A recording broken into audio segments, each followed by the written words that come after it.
Hello friends, welcome back to my channel. এই চ্যানেলের নতুন একটি ভিডিওতে আপনাকে স্বাগত জানাই। তো ফ্রেন্ডস, আজকে আমরা এই ভিডিওতে শিখব কী করে আপনারা এনরোলমেন্ট নাম্বার দিয়ে আধার কার্ড ডাউনলোড করবেন।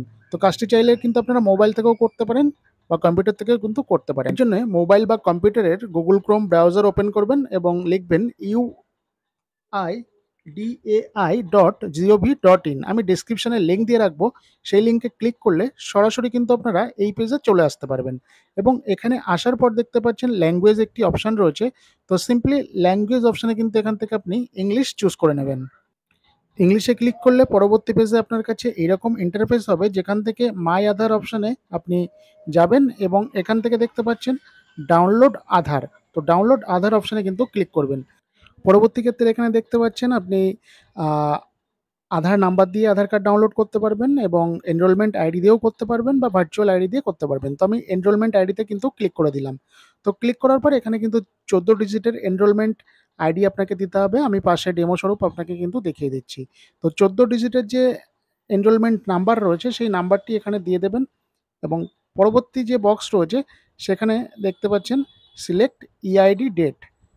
তো সিলেক্ট ইআইডি ডেট যে হচ্ছে, অর্থাৎ যেদিন আপনি এই আধার কার্ডটি তুলতে গেছিলেন, তো সেই দিনের ডেট কিন্তু অবশ্যই আপনার কাছে যে পেপারটি রয়েছে সেই পেপারে কিন্তু থাকবে, সেটি এখান থেকে দিয়ে দেবেন। ডেটটি দেখতে পাচ্ছেন ক্যালেন্ডার থেকে, ক্যালেন্ডারে ক্লিক করলে আপনারা কিন্তু সহজে এখান থেকে ডেটটিকে চুজ করে নিতে পারবেন।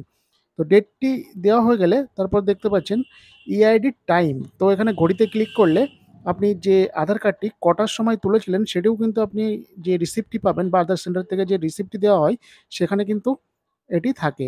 তো সেই রিসিপ্ট থেকে সিম্পলি সেই টাইম কিন্তু এখানে চুজ করে নেবেন এবং তারপর দেখতে পাচ্ছেন যে ক্যাপচার কোডটি শো হচ্ছে, সেই ক্যাপচার কোডটি এখানে এই বক্সে পাঠাবেন এবং সেন্ড ওটিপি বাটনে কিন্তু ক্লিক করে দেবেন।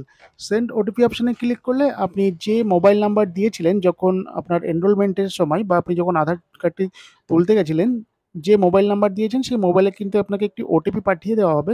সিম্পলি সেই ওটিপি এন্টার ওটিপির বক্সে কিন্তু ক্লিক করবেন। তো দেখতে পাচ্ছেন এখানে একটি মার্কস আধার বলে অপশান রয়েছে, এখানে কিন্তু ক্লিক করবেন না। সিম্পলি ওই অপশানটিতে টিক করলে আপনাদের যে আধার কার্ড সেটি কিন্তু মার্কস আধার হিসেবে ডাউনলোড হবে।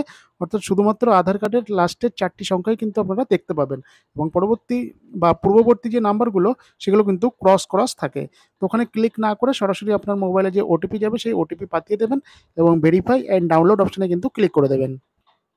তো ভেরিফাই অ্যান্ড ডাউনলোড অপশানে ক্লিক করার সাথে সাথে কিন্তু এখানে একটু ওয়েট করবেন। দেখবেন আপনার যে আধার কার্ড সেটি কিন্তু এখানে ডাউনলোড হয়ে যাবে। তো কখনো কিন্তু সার্ভার ইস্যুর জন্য এটি ডাউনলোড হয় না। তো ম্যাক্সিমাম টাইমে কিন্তু এটা হয়ে যায়। তো কখনো এটি না হতে পারে। তো সেক্ষেত্রে পরে আবার ট্রাই করবেন। এটা কিন্তু হয়ে যাবে। তো দেখতে পাচ্ছেন আমার আধার কার্ড কিন্তু ডাউনলোড হয়ে গেছে এবং এখানে কিন্তু একটি পাসওয়ার্ড প্রোটেক্টেড রয়েছে। তো এই পাসওয়ার্ড কিন্তু অবশ্যই আপনার নামের যে 4টে অক্ষর, অর্থাৎ আপনার নাম যদি অঙ্কিতা হয় সেক্ষেত্রে ANKI এবং আপনার যে জন্মসাল, তো ধরুন 2000 সালে জন্মেছে বা 2012 সালে জন্মেছে, সেক্ষেত্রে অঙ্কিতার ANKI 2000, বা আমি পাশে কিন্তু একটি এক্সাম্পল স্বরূপ দিয়ে দিচ্ছি। তো সিম্পলি এইভাবেও কিন্তু আপনারা সহজেই ওপেন করতে পারবেন। তো পাসওয়ার্ডটি দিয়ে এখানে সিম্পলি ওকে অপশানে ক্লিক করবেন। ক্লিক করলে দেখতে পাচ্ছেন আপনার যে আধার কার্ড সেটি কিন্তু এখানে ডাউনলোড হয়ে গেছে। তো সিম্পলি এখানে একটি দেখতে পাচ্ছেন জিজ্ঞাসা চিহ্ন রয়েছে। সেই জিজ্ঞাসা চিহ্নটিকে কিন্তু আপনার যে সিগনেচার ভেরিফাই সেটা কিন্তু করতে হবে। তো এর জন্য সিম্পলি মাউসের ডান দিকের কার্সারটি চাপবেন এবং ভ্যালিডেট সিগনেচার অপশানে ক্লিক করে দেবেন। ক্লিক করার সাথে সাথেই দেখবেন এখান থেকে ক্লোজ করে দেবেন এবং দেখতে পাচ্ছেন যেটি গ্রিন টিক, অর্থাৎ সিগনেচার ভ্যালিডেট কিন্তু এখানে হয়ে গেছে। তো এই সিম্পল পদ্ধতিতে কিন্তু আপনারা সহজেই চাইলে আপনার যে আধার কার্ড সেটি অনলাইন থেকে ডাউনলোড করে নিতে পারেন এনরোলমেন্ট নাম্বার দিয়ে এবং অবশ্যই গ্রিন টিক করে সিগনেচার ভেরিফাই করে নিতে পারেন। তো এটি ছিল সম্পূর্ণ পদ্ধতি। যদি পদ্ধতিটি ভালো লাগে বা নলেজেবল মনে হয় অবশ্যই লাইক করবেন। যদি কিছু বুঝতে প্রবলেম হয় অবশ্যই কিন্তু কমেন্ট সেকশনে কমেন্ট করে আমাকে জানাতে ভুলবেন না। আমি আপনার কমেন্টের 100% রিপ্লাই করে দেবো। এছাড়াও ভিডিওটি পরিবারের সকলের মধ্যে শেয়ার করবেন এবং চ্যানেলে যদি নতুন হয়ে থাকেন অবশ্যই চ্যানেলটি সাবস্ক্রাইব করে নেবেন। আজকের মতো টাটা, সবাই ভালো থাকবেন। জয় হিন্দ, বন্দে মাতরম।